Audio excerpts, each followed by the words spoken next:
Existem duas coisas que acontecem na nossa prática clínica que não podem ser consideradas como intercorrências, elas são complicações. E aí a gente então precisa entender o que é intercorrência, o que é complicação e o que são os efeitos adversos.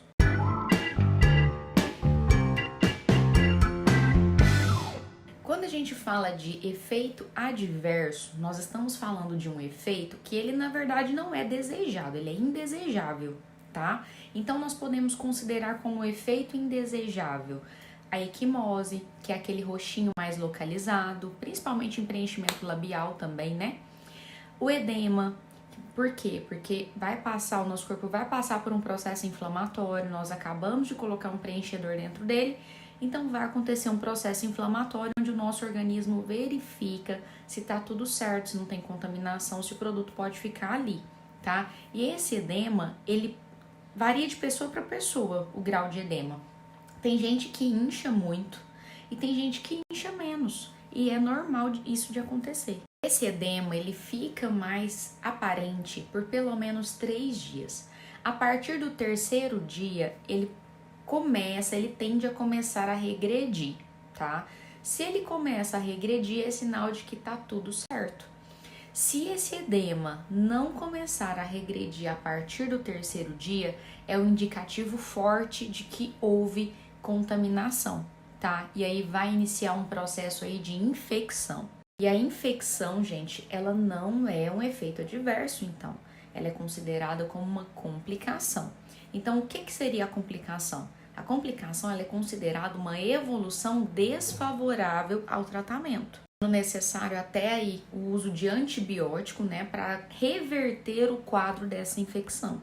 E quando nós falamos de intercorrência, nós estamos falando de algo esperado. Por quê? Vamos citar um exemplo aí de preenchimento labial, rinomodelação. Quando acontece uma intercorrência, muito provavelmente aconteceu de o profissional depositar dentro da artéria o produto, o ácido hialurônico, ou em um local que pressione essa artéria. O que isso acontece? Ou vai ter o bloqueio da artéria, não vai ter passagem de sangue ali e possibilitar o aporte sanguíneo para o tecido. E se bloquear a artéria, também vai dificultar a passagem do sangue e o aporte sanguíneo no tecido.